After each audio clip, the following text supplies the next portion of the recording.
할렐루야, 할렐루야. 함께 봉독한 말씀을 통해서 우리 다시 풍부할 것이라 라고 하는 제목으로 말씀을 나누도록 하겠습니다. 한번 따라하겠습니다. 다시 풍부할 것이라, 다시 풍부할 것이라. 밥 포스터라고 하는 젊은 기업가인이었고 후대 정치의 입문에서 미국에 귀한 영향력을 끼쳤던 사람으로 알고 있는데요. 그 사람이 성공하는 기업가로서 성장을 하다가 갑자기 중년이 되어서 자기 주변에 있었던 사람들이 한 명씩 한 명씩 병이 들더니 죽어가는 것을 보게 되었습니다. 그랬을 때에 인생이 너무나도 허무해지기 시작해서 도대체 우리에게 영원한 것이 있겠는가? 그리고 그 영원한 것을 찾기 위해서 성경을 펼쳐서 읽기 시작했고, 그리고 그 성경을 펼쳐서 읽는 가운데 정말 우리의 삶 가운데에 영원한 것 세 가지를 발견하게 되었습니다. 그 첫 번째는 하나님이었고, 두 번째는 하나님의 말씀이었고, 세 번째는 하나님의 뜻이었습니다. 그래서 결국 이 영원한 것을 쫓아 살리라라고 결단하였다라고 이야기를 합니다. 오늘 성경에 보니까 이스라엘 백성들을 통하여서 하나님께서 성전을 재건하기를 원하셨고, 그리고 그 성전을 재건하는 이들을 향하여서 하나님은 세 가지의 뜻을 정하십니다. 그 첫째가 그 백성들을 다시 풍부하게 할 것이고, 다시 위로할 것이며, 다시 택하여 사용할 것을 말씀하고 계십니다. 우리 여덟수목원 성북교회가 하나님의 성전을 지어가는 이때에 동일하게 우리에게도 주시는 은혜의 말씀이라 믿습니다. 3000년 전에 있었던 하나님의 약속의 말씀만이 아니라 지금 이 시대에도 이루어질 하나님의 거룩한 약속의 말씀임을 믿고 우리의 삶 가운데 다시 하나님의 풍부하심이, 다시 하나님의 위로하심이, 다시 하나님의 선택하심이 우리의 삶 가운데 넘쳐나시게 되기를 주님으로 축원합니다. 오늘은 그 첫 번째 풍부에 대한 이야기를 나누려고 합니다. 이 이야기를 나눌 때에 진정 저와 여러분들의 삶 가운데 하나님의 풍부하심의 은혜가 있게 되기를 주님의 이름으로 축원합니다. 첫째로는 하나님의 교회가 세워지는 곳에 하나님의 풍부가 있음을 우리에게 말씀하고 계십니다. 오늘 본문 16절의 말씀입니다. 함께 읽겠습니다. 그러므로 야훼가 이처럼 말하노라, 내가 불쌍히 여김으로 예루살렘에 돌아왔은지. 아멘. 주님이 돌아오셨다라고 표현하고 있죠. 그래서 창세기 3장 8절은 우리에게 이렇게 말씀을 하시는 거예요. 함께 읽겠습니다. 그들이 그날 바람에 불 때 동산에 거니시는 야훼 하나님의 소리를 듣고. 아멘. 그들이 그날 바람이 불 때에 동산에 거니시는 야훼 하나님의 소리를 들었다라고 말합니다. 여러분이요, 에덴 동산이 어떤 곳입니까? 하나님이 거니시는 곳이요, 하나님이 말씀하시는 곳입니다. 그리고 그 말씀을 사람들이 듣고 그 말씀에 순응하는 것이 바로 에덴 동산이었다는 거예요. 그러니 진정한 에덴 동산은 어디에 있느냐? 하나님이 거니시고 또 하나 하나님과 함께하는 사람이 있는 곳, 그것이 에덴 동산이라는 거예요. 여러분, 많은 지리학자들이 에덴 동산이 과연 어디에 있었을까라고 하면서 에덴 동산을 찾기도 합니다. 그리고 이곳이 에덴 동산이다, 아니다, 저기가 에덴 동산이다 라고 이야기를 앞다투어 합니다. 그러나 지리적으로 그곳이 에덴 동산이라 할지라도 더 이상 그곳이 에덴 동산이 될 수 없는 그 이유는 오직 한 가지, 거기에 하나님이 계시지 않기 때문이라는 거예요. 1절 하반절입니다. 함께 읽겠습니다. 예루살렘에 돌아왔은지 내 집이 그 가운데 건축되리니. 할렐루야. 주님이 돌아오시는 그곳, 그리고 주님이 거니시고 주님이 말씀하시는 그곳, 그것이 성전이 된다라고 말씀하고 계세요. 사랑하는 성도님들이요, 하나님께서는 눈에 보이지 아니하시기 때문에 눈에 보이지 아니하는 하나님이 눈에 보이는 우리에게 나타나기 위하여서 주님은 구별된 장소를 만드셨습니다. 그것이 모세의 때에는 성막으로, 다윗의 때에는 장막으로, 솔로몬의 때에는 성전으로, 그리고 포로기 이후에도 하나님의 성전을 재건함으로 말미암아 하나님의 거룩한 임재와 하나님이 함께 하시는 것에 대한 은혜를 경험하게 하신 거예요. 그러니 이 시대에도 동일하게 하나님께서는 보이지 않지만 보이지 아니하는 하나님이 우리에게 나타나기 위하여서 구별된 자리를 마련하여 주시고 그곳을 성전 삼아 하나님의 임재를 경험하게 하여 주시는 줄로 믿습니다. 하나님께서는 어느 시대이든지 간에 하나님의 성전 중심으로 역사해 주셨던 것을 우리가 알 수 있어요. 하나님께서 이 선교의 1세대들을 통하여서 각 곳에 하나님의 교회를 세워 주셨고 그 교회를 중심으로 마을이 변화되었고 하나님께서 이 민족을 놀랍게 변화시켜 주신 줄로 믿습니다. 그 교회들마다 지혜의 영을 부어주셨고 축복의 영을 부어주셨고 능력의 영을 부어주셔서 이 나라가 이렇게 성장하고 복되어진 줄로 믿습니다. 그러기에 그 진리는 변화되지 않습니다. 여전히 하나님께서는 성전에 역사하여 주시고 그 교회를 통해서 하나님의 일들을 이루어가는 줄로 믿습니다. 두 번째로는 우리가 언제 그 풍부함을 누리는가? 바로 헤아리는 만큼 풍성해질 것을 우리에게 말씀하고 있습니다. 오늘 16절 하반절입니다. 함께 읽겠습니다. 예루살렘 위에 먹줄을 쳐지리라. 만군의 야훼 말이니라. 아멘. 그런데 이렇게 먹줄이 쳐진다라고 하는 것은 무엇을 의미할까요? 주님께서 예루살렘 위에 먹줄을 치시겠다라고 하는 그 뜻이 뭘까요? 바로 그것이 말씀의 먹줄인 줄로 믿습니다. 하나님께서 우리에게 주시는 꿈, 그 비전의 먹줄을 우리가 칠 때에 그 말씀의 먹줄을 통해서 우리가 나아가야 할 길과 또한 하나님께서 이루실 일들에 대한 기대와 소망이 있게 되기를 주님의 이름으로 축원합니다.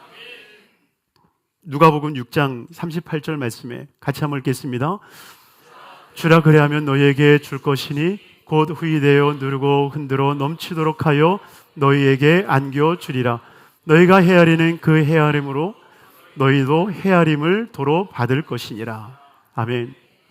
민수기 16장 28절에 이런 말씀이 있어요. 함께 읽겠습니다. 그들에게 이르기를 야훼의 말씀에 내 삶을 두고 맹세하노니 너희 말이 내 귀에 들린 대로 내가 너희에게 행하리라. 어떤 말씀을 주셨습니까? 내가 이 가나안 땅, 젖과 꿀이 흐르는 이 땅을 너희에게 주리라. 하나님이 그 말씀을 주셨어요.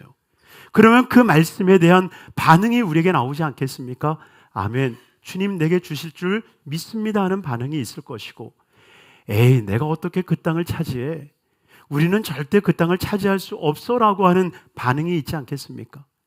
바로 주님이 들으시겠다라고 하는 것은요, 그냥 우리의 일상의 언어를 들으시겠다라는 것이 아니라 하나님 말씀에 대한 반응, 하나님의 말씀이 우리의 귀에 들려졌을 때에, 하나님의 말씀이 우리의 마음 가운데 새겨졌을 때에 그 말씀에 대한 반응이 어떨 것인가에 대한 그 이야기를 들으시겠다라고 하는 거죠. 그러나 오직 하나님의 말씀에 아멘, 주님이 기뻐하시면 우리는 이 땅을 들어갈 수 있습니다라고 고백했던 여호수아와 갈렙과 그의 후손들만이 그 가나안 땅을 들어가게 되었다는 거예요. 그러니 사랑하는 성도님들이요, 오직 우리의 삶을 결정하는 것은 하나님 말씀에 대한 반응인 거예요. 사랑하는 성도님들이요, 어쩌면 우리는 하나님의 말씀을 받을 때 1차적 수혜자는 아니었을 겁니다. 성경을 통해서 하나님 말씀을 접하고, 목회자들을 통하여서 하나님 말씀을 접하고, 우리 부모님들의 신앙을 통하여서 내가 믿음을 접하고, 믿음의 선조들을 통하여서 내가 그 말씀을 접했을 수 있어요. 그래서 그 말씀이 내가 직접적 수혜자가 아니었기 때문에 그 말씀에 대해서 때로는 흔들릴 때가 있죠. 정말 그러더냐? 마귀가 꾀는 정말 그러더냐?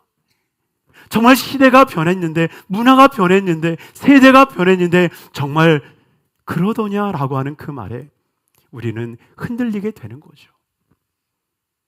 바로 이렇게 흔들리는 마음을 통해서 마귀들은 간교하게 우리를 무너뜨리는 거예요.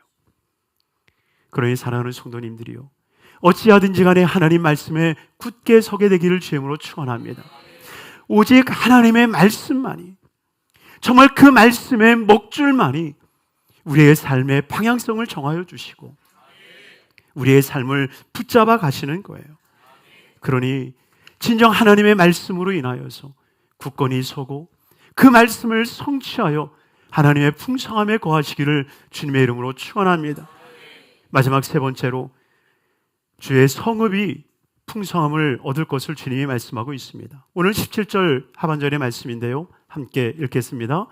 만군의 야훼의 말씀에 나의 성읍들이 넘치도록 다시 풍성할 것이라. 만군의 야훼의 말씀이 나의 성읍들이, 나의 성읍들이, 여러분이요, 하나님의 놀라운 풍부함을 경험하는 것은 하나님의 소유 속에 있음을 깨닫게 되기를 주임으로 축원합니다. 나의 성읍, 나의 택한 자, 나의 부름을 받은 이들을 통해서 하나님은 복되게 하시는 거예요. 하나님이 택한 아브라함을 통하여서 복의 근원이 되게 하지 않습니까? 따라왔던 조카 롯은 결국 곁길로 빠지는 것을 우리가 보게 되어집니다. 하나님의 소유가 되어진 것, 여러분, 이것이 복이요, 그들에게 하나님은 풍부함을 허락해 주시는 것입니다. 이사야 43장 1절에 우리에게 이렇게 말씀하시죠. 함께 읽겠습니다. 야곱아, 너를 창조하신 야훼께서 지금 말씀하시느니라. 이스라엘아, 너를 지으신 이가 말씀하시느니라. 너는 두려워하지 말라.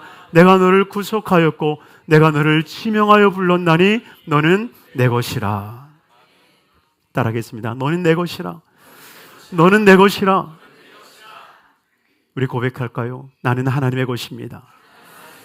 나는 하나님의 것입니다. 할렐루야. 이스라엘도 그러한 마음으로 아마 다윗 때가 이스라엘의 가장 흥왕한 때가 아니었을까? 솔로몬 때가 가장 왕성의 때가 아니었을까? 그들은 생각하면서 다윗 때처럼 혹은 솔로몬 때처럼 우리를 부유하게 하겠지라고 하는 생각이 있었을지 모릅니다. 그런데 하나님께서 우리에게 다시 부유함을 주시겠다라고 하는 그 다시라고 하는 말 속에는 다시 시작되지 않을 수 있는 완전한 다시로 우리를 이끌어 가신다라고 하는 거예요. 아멘. 말이 좀 이상한가요? 말씀을 준비하다가 제가 표현할 수 있는 방법이 없어서 이렇게 써본 거예요. 다시가 되지 않는 완전한 다시를 말하는 것이다. 여러분, 요한계시록에 다시라는 말이 등장을 하는데 요한계시록 21장 4절의 말씀이에요. 모든 눈물을 그 눈에서 닦아주시고 다시는 사망이 없고 애통하는 것이나 곡하는 것이나 아픈 것이 다시 있지 아니하리니. 22장 3절에도 동일하게 나와 있어요. 다시 저주가 없으며 하나님과 그 어린 양의 보좌가 그 가운데 있으니라. 22장 5절에도 나와 있습니다. 함께 읽겠습니다. 다시 밤이 없겠고 등불과 햇볕이 쓸데없으니 이는 주 하나님이 그들에게 비치심이라. 그들이 세세토록 왕노릇 하리로다. 하나님께서 계시록을 통하여서 완성된 다시의 은혜가 무엇입니까? 인생에서의 굴곡을 보면 가장 높은 지점을 도달하는 곳이 있다면 반드시 내려가는 일들이 있지 않습니까? 가장 부유했던 것이 있다면 연약해질 때가 있고 가장 강건하였다면 연약해진 때가 있지 않았습니까? 그런데 하나님께서 다시 우리에게 풍부함을 주시겠다라고 하는 것은 여기서 내려오는 인생이 아니라 다시는 슬픔도 애통함도 고통도 연약함도 없는 완전한 회복의 은혜를 말씀하고 계시는 거예요. 그러니 이 다시 풍부하게 될 것이다 라고 말씀하시는 것은 단순히 우리의 인생의 최고점을 찍었던 그때로 돌아가는 정도가 아니라 하나님께서 우리에게 부여해 주시는 완전함에 거하는 축복인 줄로 믿습니다. 그러니 정말 하나님께서 우리에게 약속하셨던 이 완전한 부요함, 가난함이 없고 궁핍함이 없는, 늘 나눌 수 있고 늘 베풀 수 있는 하나님의 이 풍부함에 거하는 우리 성도님들이 되길 바랍니다. 반드시 하나님의 약속이기 때문에 이루어지게 될 줄로 믿습니다. 그러니 오직 하나님의 이 말씀의 목적을 통하여서 온전히 그 일들이 성취되기를 소망하며 나아가 하나님의 큰 복을 누리는 우리 성도님들이 되기를 주님의 이름으로 축원합니다. 축원합니다. 기도하겠습니다.